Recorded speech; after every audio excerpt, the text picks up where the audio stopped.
मोक्षमार्गस्य नेतारम् भेतारम् कर्म भूभृताम् ज्ञातारम् विश्वतत्त्वानाम् वन्दे तद्गुणलब्धये वन्दे तद्गुणलब्धये। अनंत उपकारी, आस्था के आयाम, चरम तीर्थंकर, शासनपति प्रभु महावीर को वंदन। तीर्थंकर परंपरा में विचरण करने वाले समस्त चारित्रात्माओं को वंदन करते हुए विराजित धर्म प्रेमी महानुभावों, सुशील माताओं एवं बहनों, श्री कर्नाटक जैन स्वाध्याय संघ के माध्यम से मैं शांतिलाल बोहरा आप सभी का हार्दिक स्वागत एवं अभिनंदन करता हूं। बंधुओं, जैसा कि हमारा तत्वार्थ सूत्र के माध्यम से यह ज्ञान का कार्यक्रम क्रमशः गतिशील है, हमने पहले अध्ययन में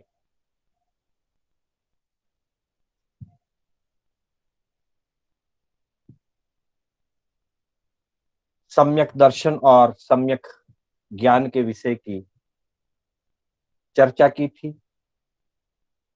और फिर दूसरे अध्ययन के अंतर्गत जीव स्वरूप की चर्चा हमारी चल रही है। जीव स्वरूप के अंतर्गत पहले 5 भावों की चर्चा हुई। 5 भावों की चर्चा के बाद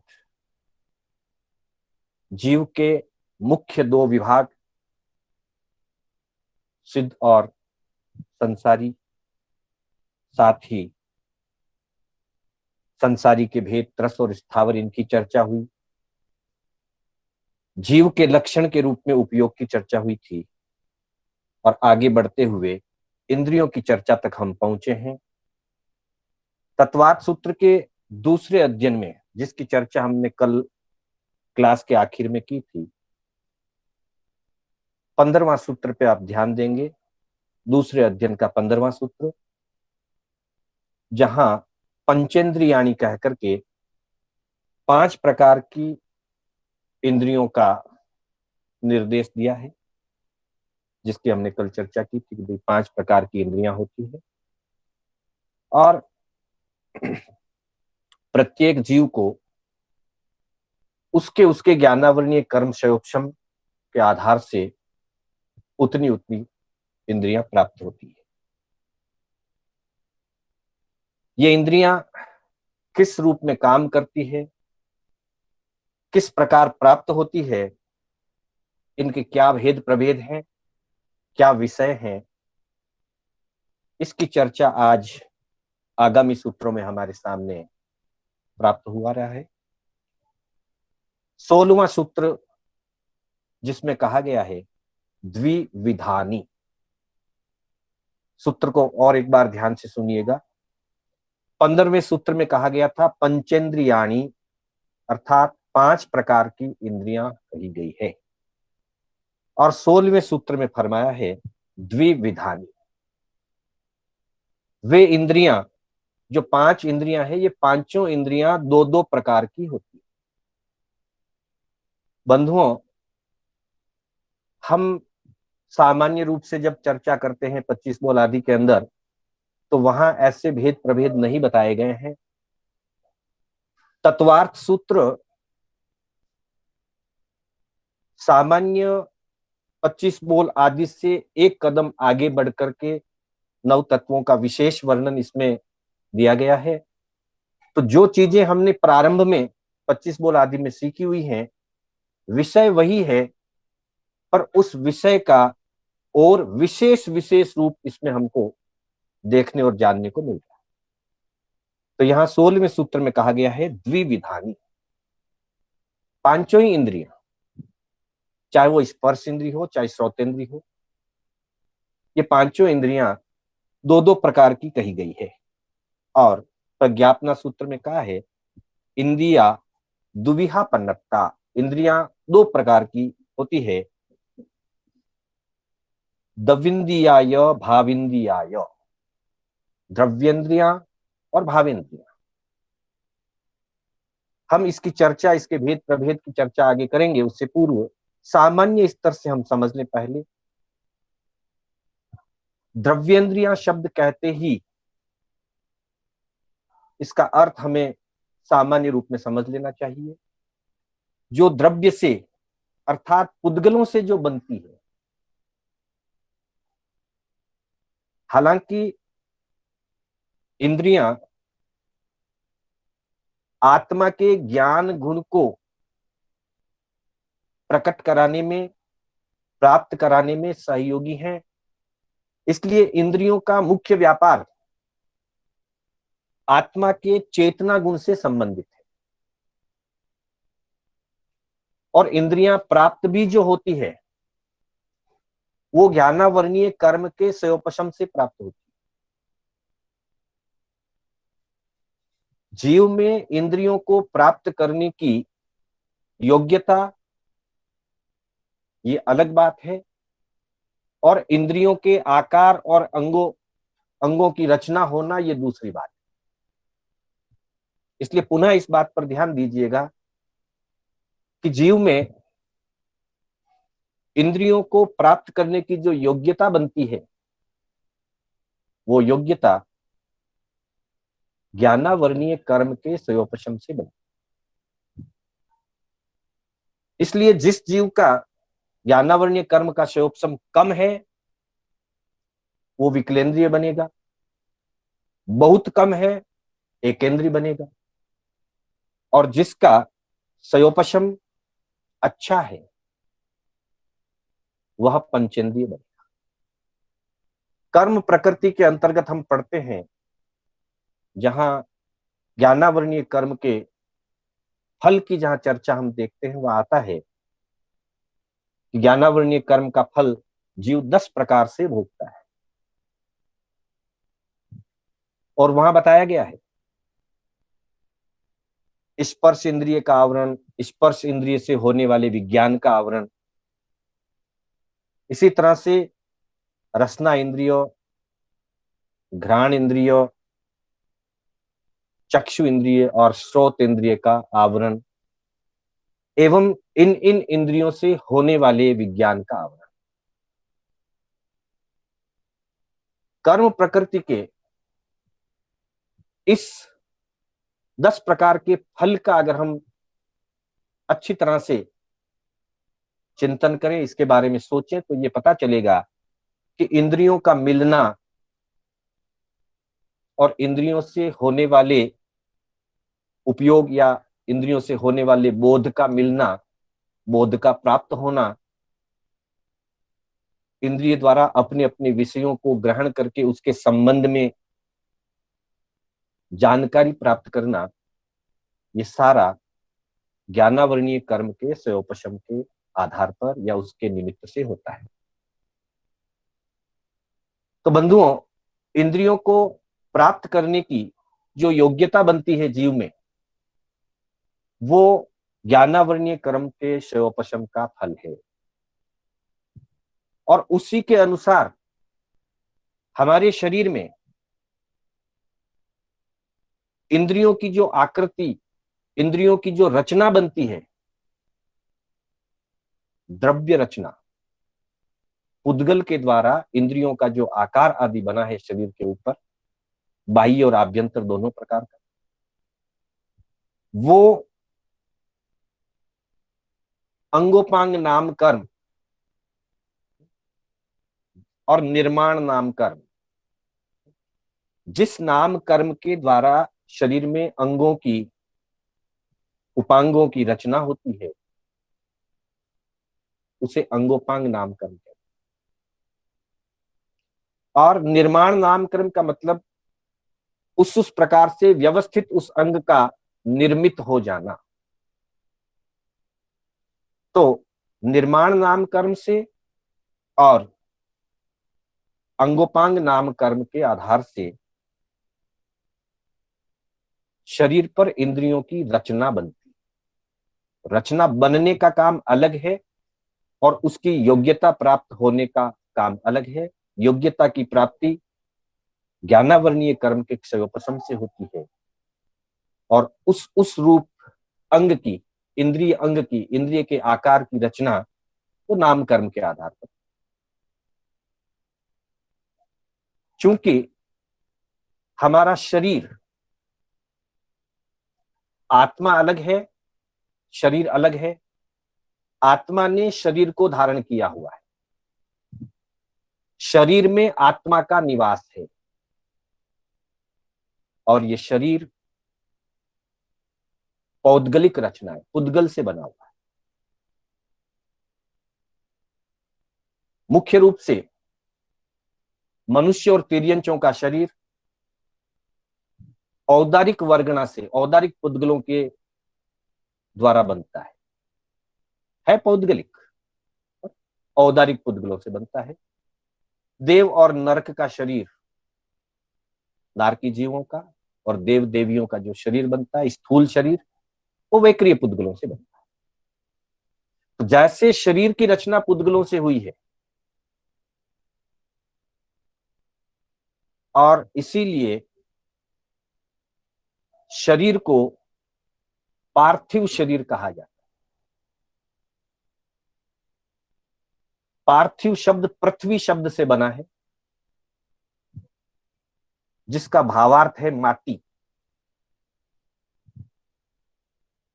और कई बार हम व्यवहार में कहते हैं शरीर तो माटी का पुतला है। जब तक इसमें आत्मा का निवास है तब तक यह अलग रूप में अपना कार्य करता है और जैसे ही आयुष्य पूरी होने के साथ आत्मा महाप्रयाण कर जाती है, आत्मा जब चली जाती है तो फिर ये माटी ही रह जाती है। जैसे शरीर माटी से बना हुआ है, शरीर पुद्गलों से बना हुआ है, इंद्रियां भी पुद्गलों से बनी। इसलिए इंद्रियों के दो विभाग कर दिए, द्रव्येंद्रिय और भावेंद्रिय। अर्थात ज्ञानावरणीय कर्म के क्षयोपशम से जिस जीव को जितनी इंद्रियों की योग्यता प्राप्त हुई, एक इंद्रिय की, दो, तीन, चार या पांच इंद्रिय की, जैसी उस जीव को योग्यता प्राप्त हुई उसके अनुरूप एक इंद्रिय, बेंद्रिय, तेंद्रिय, चौरेंद्रिय या पंचेंद्रिय पना इस जीव को प्राप्त होता है और उतनी उतनी इंद्रियों की रचना शरीर में बनती है। तो जो शरीर में इंद्रियों की रचना बनती है, इंद्रियों का आकार निर्मित होता है, उसे द्रव्य इंद्रिय कहा जाता है।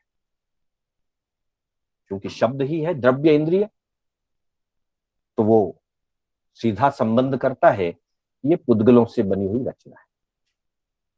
और जो आत्मा की जो सयोपशम शक्ति है, ज्ञानावरणीय कर्म के सयोपशम से जो योग्यता प्राप्त होती है, उस योग्यता को, इंद्रिय जन्य योग्यता को भावेंद्रिय कहते हैं।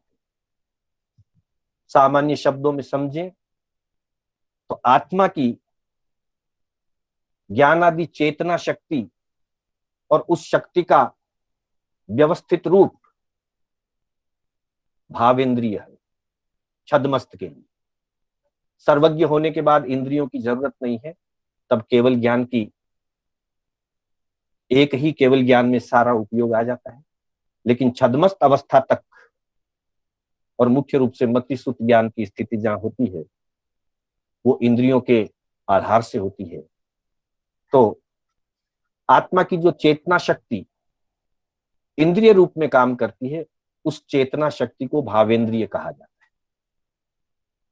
और उसके अनुरूप जो पुद्गलों की रचना बनती है, उस पुद्गल रचना को द्रव्येंद्रिय कहा जाता है।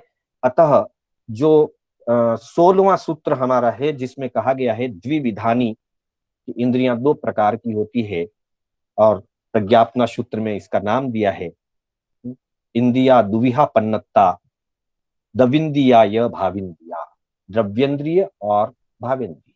अर्थात पुद्गल रचना रूप इंद्रियों के आकार प्रकार को द्रव्येंद्रिय कहा जाता है, और चेतना रूप शक्ति, जिस शक्ति के कारण से, जिस शक्ति के निमित्त से इंद्रिय अपना काम करती है और वस्तुओं का, विषयों का अर्थ या बोध प्राप्त करती है, उस अवस्था का नाम भावेंद्रिय है। आगे चल करके द्रव्येंद्रिय और भावेंद्रिय के भी वापस दो दो भेद बताए गए हैं। मूल में तो पुद्गल से बनी हुई रचना द्रव्येंद्रिय है, और आत्मा की चेतना शक्ति, ज्ञान को ग्रहण करने की शक्ति, उसका नाम भावेंद्रिय है। फिर भी द्रव्येंद्रिय के भी दो भेद कहे गए हैं और भावेंद्रिय के भी दो भेद कहे। 17वां और 18वां सूत्र इससे संबंधित है। 17वें सूत्र में कहा है निर्वृत्युपकरणे द्रव्येंद्रियम। धीरे धीरे ध्यान से सूत्र को सुनिए, सूत्र के शब्दों को समझने का और उसको अपने संस्कार में, यानी कि वो याद रह जाए, इस प्रकार से धारण करने का प्रयास कीजिएगा। फिर बाद में उसका पुनरावर्तन करके उसको स्थिर करिएगा। निर्वृत्युपकरणे द्रव्येंद्रियम। फिर एक बार सुनिए, निर्वृत्युपकरणे द्रव्येंद्रियम। संधि विच्छेद के रूप में निर्वृत्ति, उपकरण, द्रव्य इंद्रियम। अर्थात द्रव्य इंद्री दो प्रकार की होती है, निर्वृत्ति और उपकरण। है दोनों ही पुद्गल रचना, पर पुद्गल रचना के दो अलग अलग प्रारूप हैं। एक प्रारूप निर्वृत्ति रूप है और एक प्रारूप उपकरण रूप है। निर्वृत्ति शब्द का अर्थ ही रचना या बनना ऐसा कहा जा सकता है। अर्थात पुद्गलों के द्वारा कान की, आंख की, नाक की या जीभ की जो आकार प्रकार बना है, जो आकृति बनी है, उस आकृति को निर्वृत्ति कहते हैं, मतलब रचना। निर्वृत्ति का अर्थ होता है रचना। तो पुद्गलों से ये जो रचना बनी है, हम एक उदाहरण लें कान का। बाहर से हमें जो अंग दिखाई देता है कान, वो तो मात्र बाह्य अंग है। इसके अंतर्गत जिसको हम कान का पर्दा कहते हैं, या अंग्रेजी में जिसको ईयर ड्रम कहते हैं, कान का पर्दा, बाहर के कान से लेकर कान के पर्दे तक सारा जो पुद्गलों का बना हुआ एक अंग है, उससे उस अंग की रचना को, उस अंग को निर्वृत्ति कहते हैं। मतलब ऐसा निर्माण हुआ है, ऐसी आकृति रचना बनी। और उस रचना में जैसे कान का जो पर्दा है, ईयर ड्रम जिसको कहते हैं, उस पुद्गल की भी अपनी एक ताकत है। उस पुद्गल में शब्द के जो परमाणु या शब्द की जो आवाज आएगी, शब्द के जो स्कंद आएंगे, उन शब्दों को, उस विषय को ग्रहण करने की शक्ति उस पुद्गल में भी है। शक्ति से यह मेरा अभिप्राय है कि वो उसे ग्रहण करता है, आकर्षित करता है।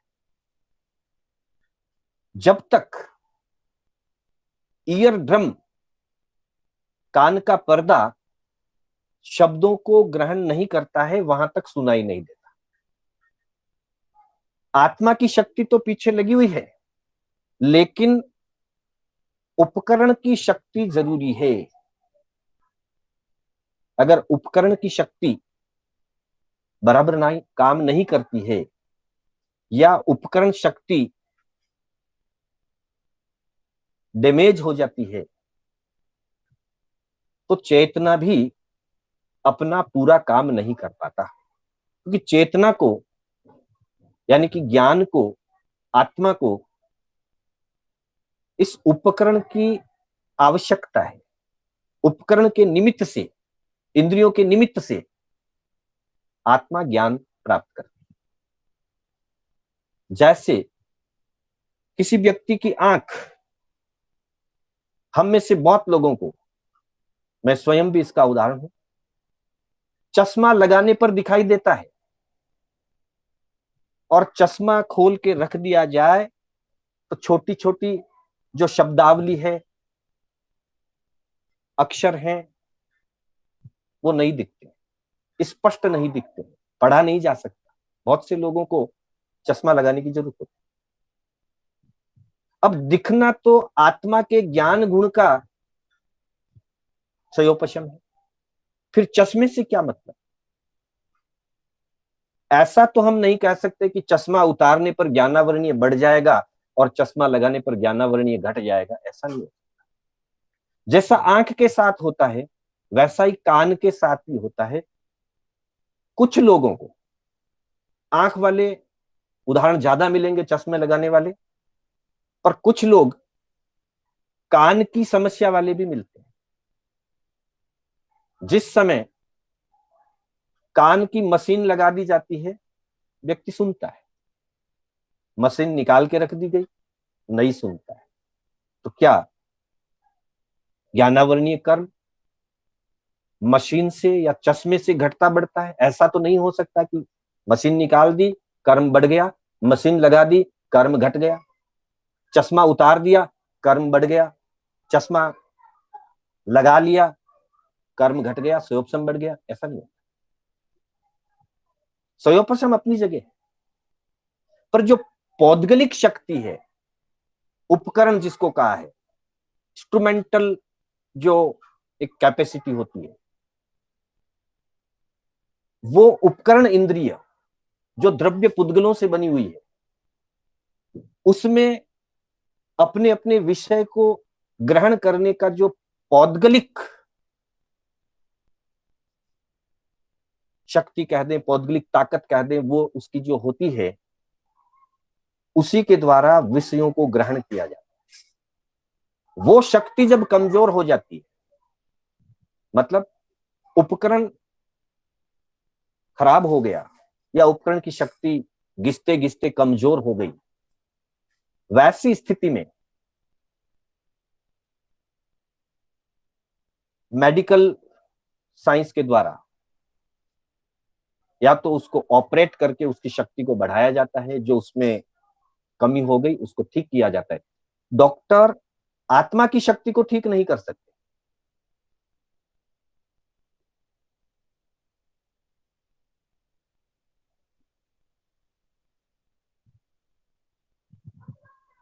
डॉक्टर आत्मा की शक्ति को बढ़ा नहीं सकते, सयोपशम को डॉक्टर नहीं बढ़ा सकता, लेकिन उपकरण में या निवृत्ति में कोई व्यवधान पैदा हुआ है, डॉक्टर उसकी व्यवस्था कर सकता है, दवाई से उसकी व्यवस्था होती है। तो आंख का ऑपरेशन कर देना, चश्मा लग जाना, या कान का ऑपरेशन कर देना, मशीन लग जाना, ये निवृत्ति और उपकरण तक अपना काम करते हैं। पौद्गलिक रचना है, उद्गल कमजोर हो गए, उतनी सपोर्टिंग इंस्ट्रूमेंट से, मशीन से, चश्मे से या ऑपरेशन से मिलती। इसलिए वापस समझे इसको, जो रचना बनी हुई है, आकार प्रकार जितना भी इंद्रिय का, बाहर का अंदर का सारा, उसको निर्वृत्ति कहते हैं। उस निर्वृत्ति के अंदर उस विषय को ग्रहण करने की जो पौद्गलिक शक्ति है, उस पौद्गलिक शक्ति को उपकरण कहते हैं, और वो भी उसमें ही रही होगी। कान का पर्दा शब्दों को ग्रहण कर सकता है, पर वर्ण को ग्रहण नहीं करेगा। और आंख की जो रचना है वो वर्ण और आकार को ग्रहण कर सकती है, बाकी की चीजों को ग्रहण नहीं कर। ये उस पुद्गल की आत्मा का जुड़ाव है, साथ में आत्म प्रवेश साथ में जुड़े हुए, लेकिन उस पुद्गल की शक्ति है, वो उसको ग्रहण करते हैं। जैसे उदाहरण के लिए चाकू है और चाकू की शार्पनेस है, धार। चाकू एक रचना है और उस चाकू के अंदर जो शार्पनेस है वो उसका उपकरण है, वो उसका इंस्ट्रूमेंट है। अगर धार ठीक नहीं हो तो चाकू या कैंची अपना काम व्यवस्थित नहीं कर पाते।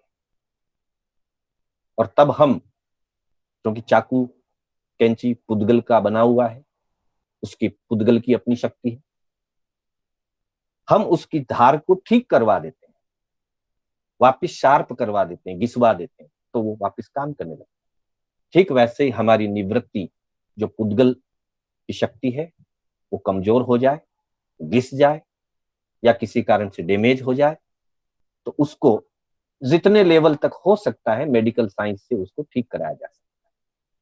पर काम करने वाली ताकत अंदर चेतना की है। जब चेतना निकल जाए तो फिर निवृत्ति और उपकरण पूरे परफेक्ट भी क्यों न हो, वो कुछ भी काम नहीं करेंगे, क्योंकि काम करने वाला आत्मा। जैसे चाकू को चलाने वाला जो व्यक्ति है, धार ठीक नहीं है तो वो काम बराबर नहीं कर पाएगा, धार ठीक है तो वो चाकू से बराबर काम ले लेगा।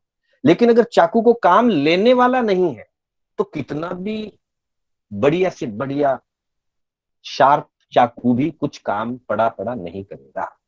वैसे ही आत्मा अगर साथ में नहीं है अथवा आत्मा का शयोपशम उतने प्रकार का नहीं है तो निवृत्ति और उपकरण अपना काम नहीं कर पाएंगे। जैसे व्यक्ति की मृत्यु हो जाने के बाद आंख से कुछ भी नहीं दिखाई देता, लेकिन वही आंख किसी दूसरे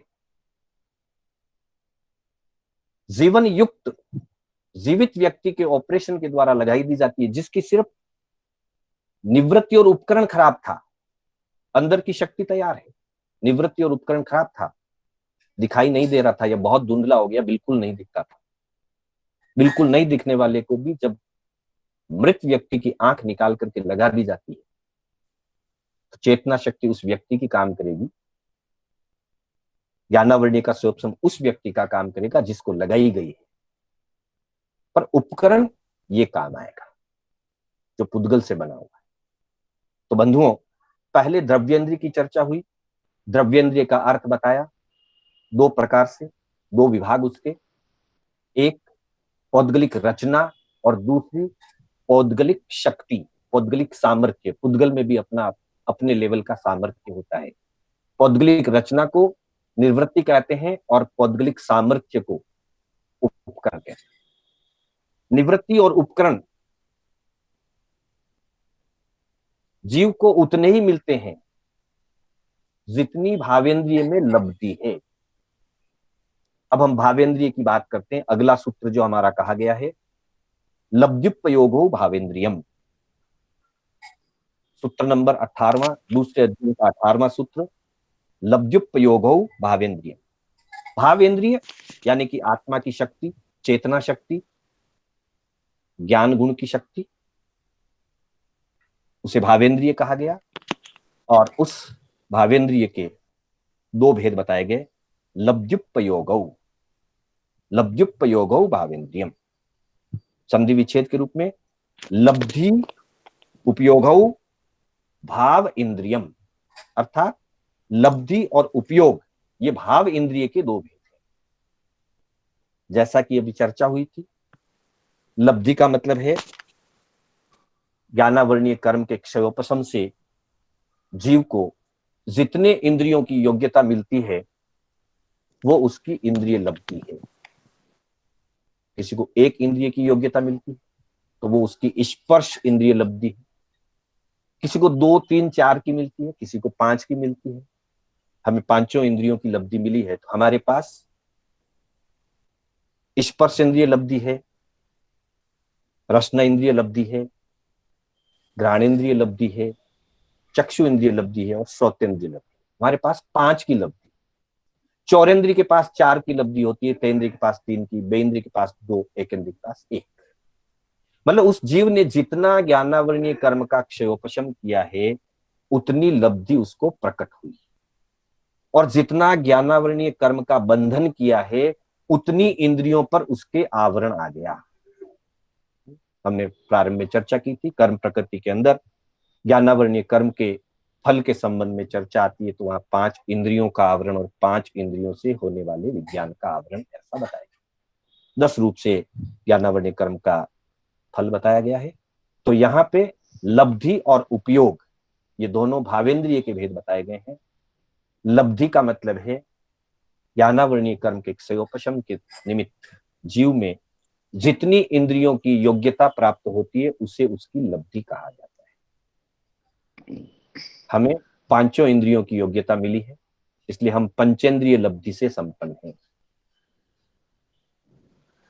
कीड़ी मकोड़ी आदि 3 इंद्रियां उसको होती है तो वो 3 इंद्रियों की लब्धि से संपन्न।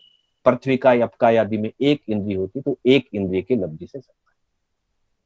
तो लब्धि का मतलब आत्मा में इंद्रियों के प्राप्त करने की योग्यता होना, अर्थात ज्ञानावरणीय कर्म का क्षयोपशम, ज्ञान का प्रकटीकरण, ये लब्धि है।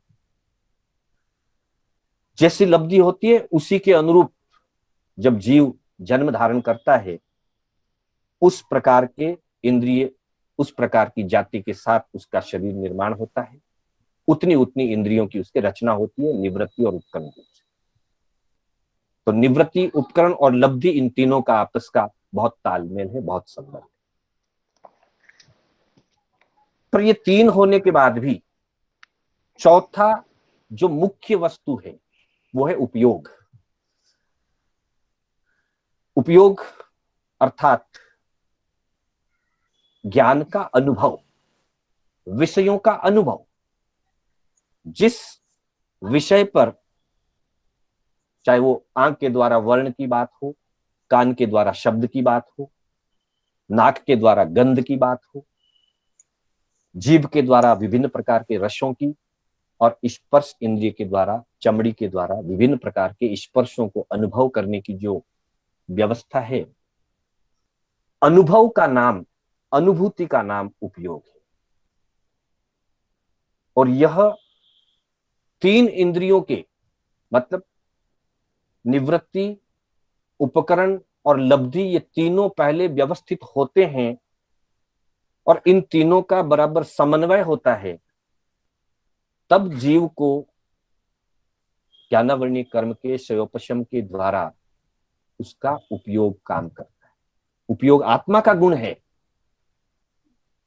3-4 दिन पहले हमारी क्लास में बात आई थी, उपयोगो लक्षणम, उपयोग जीव का लक्षण है, लेकिन वो लक्षण काम करेगा इन 3 इंद्रियों के सहयोग से।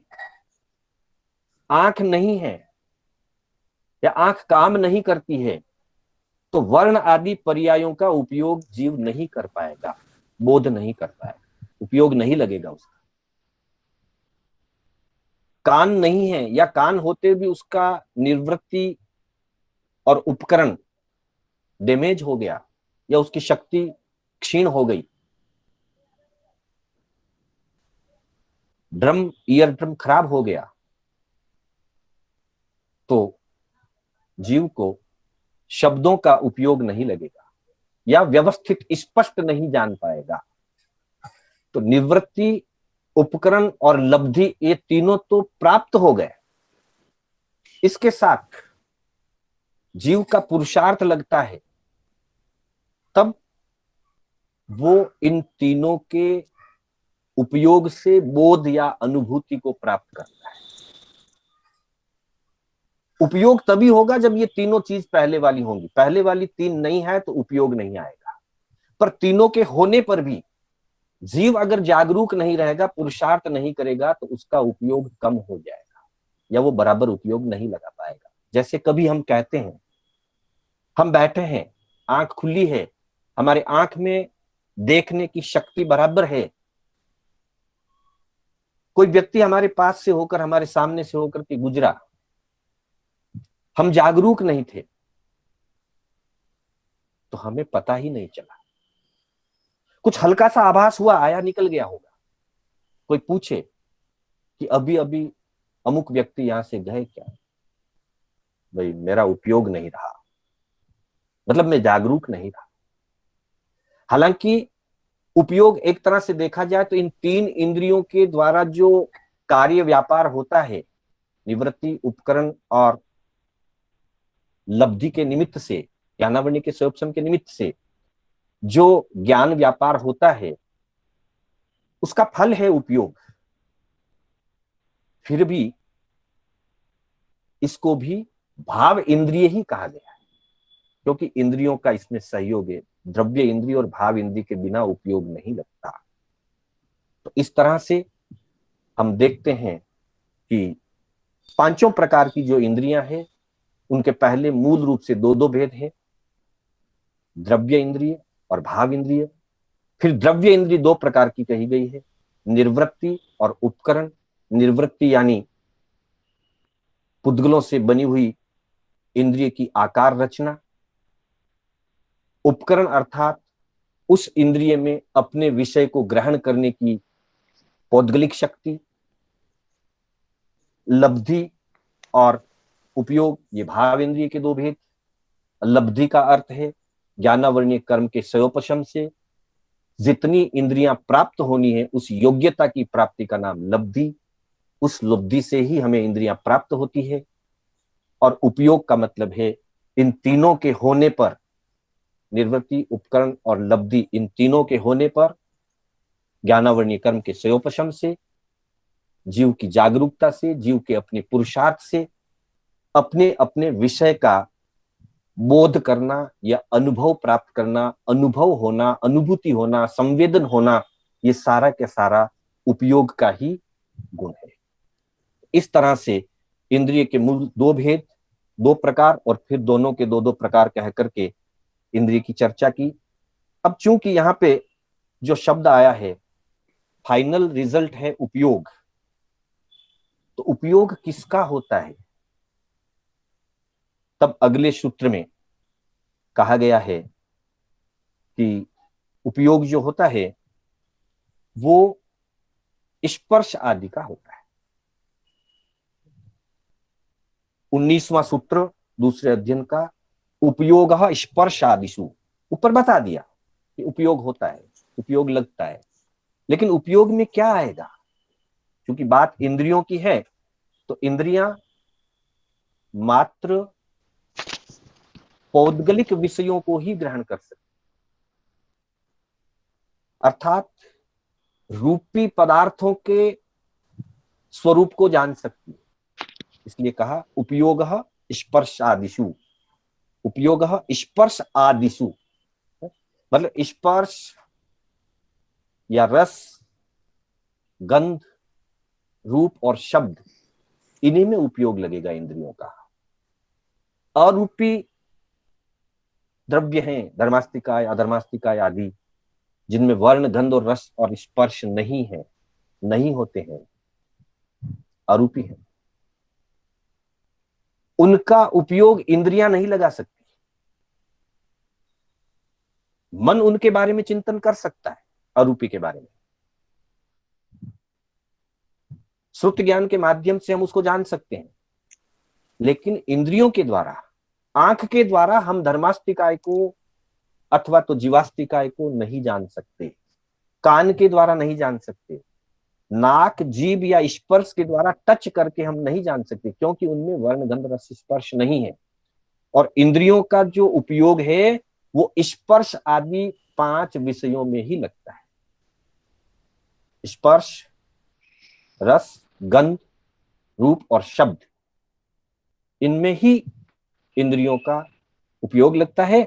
इसलिए अगला सूत्र कहा गया उपयोगः स्पर्शादिषु। यही बात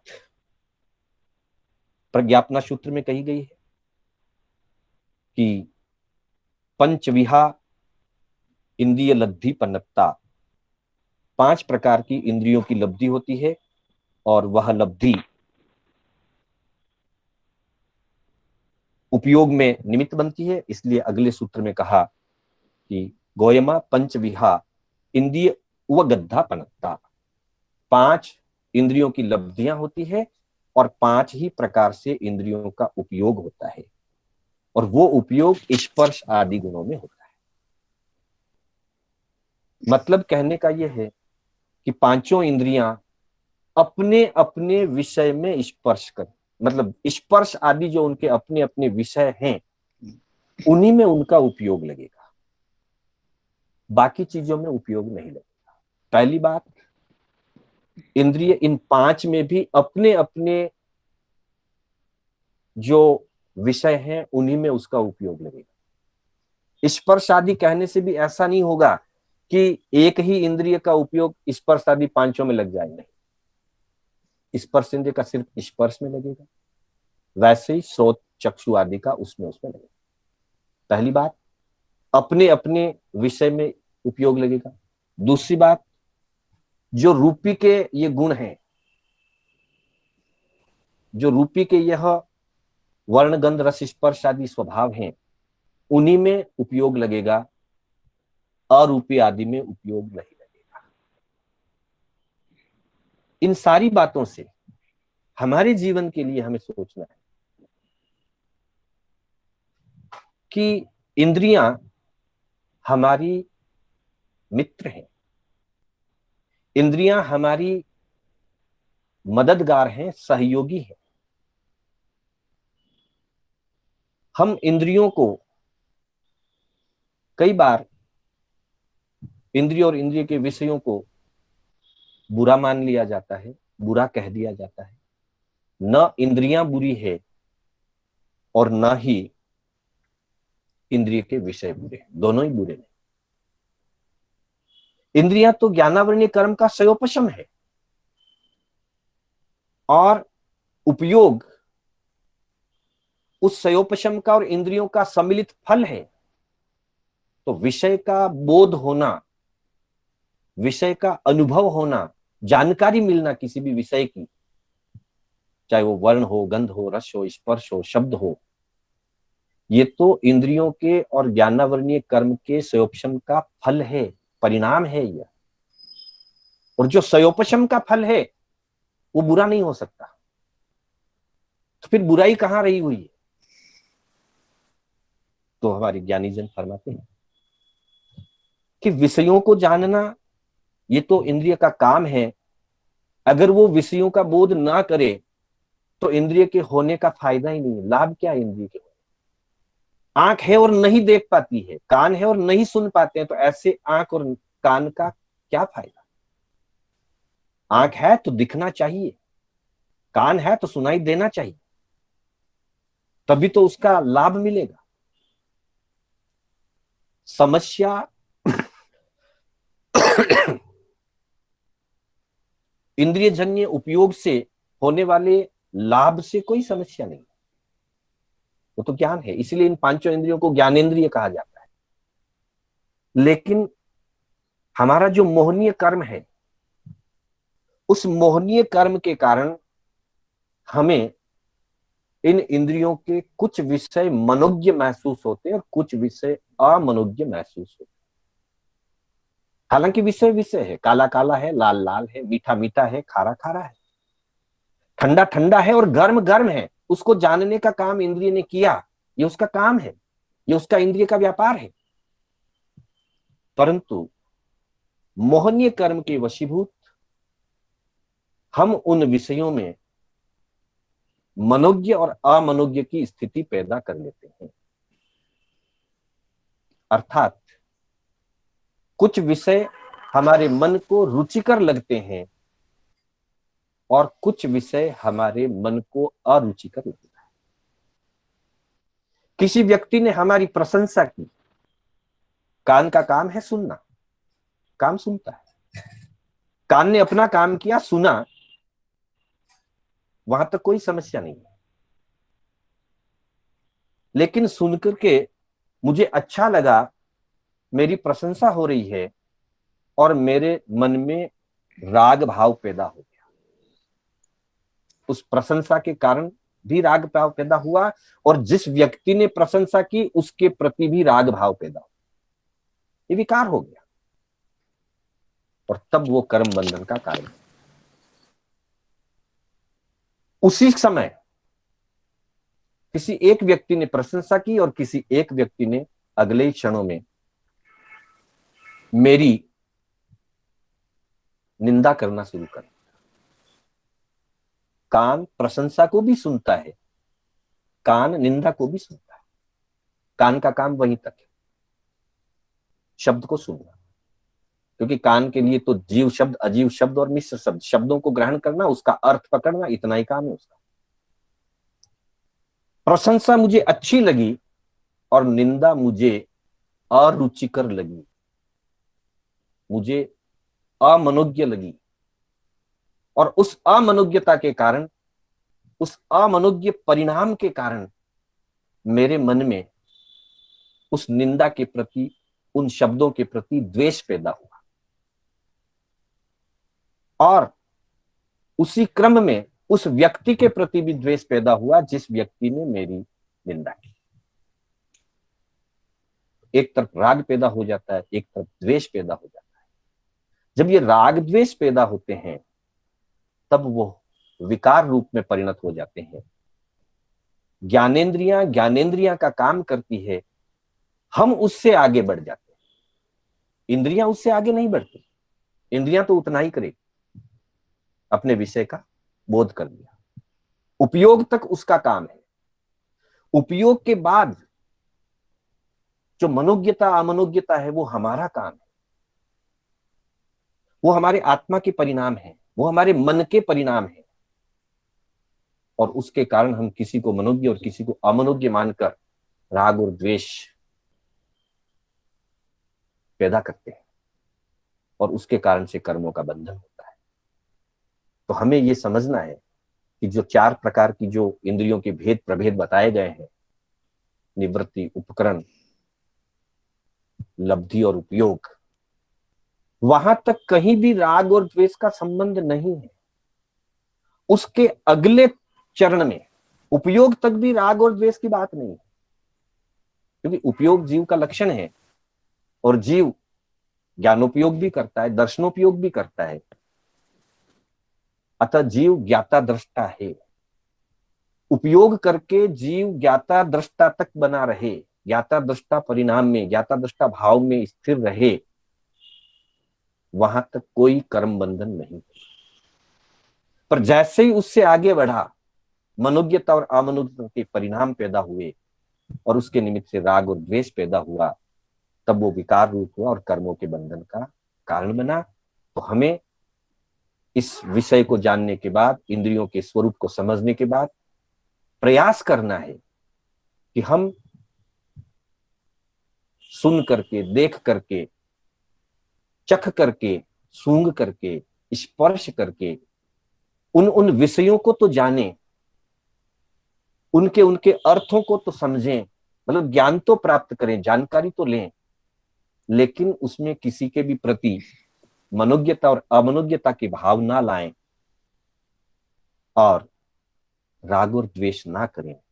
अगर हम ऐसा करने में एक कदम आगे बढ़ते हैं तो हमारा जानना, सुनना, समझना, समझाना सही अर्थों में सार्थक होगा।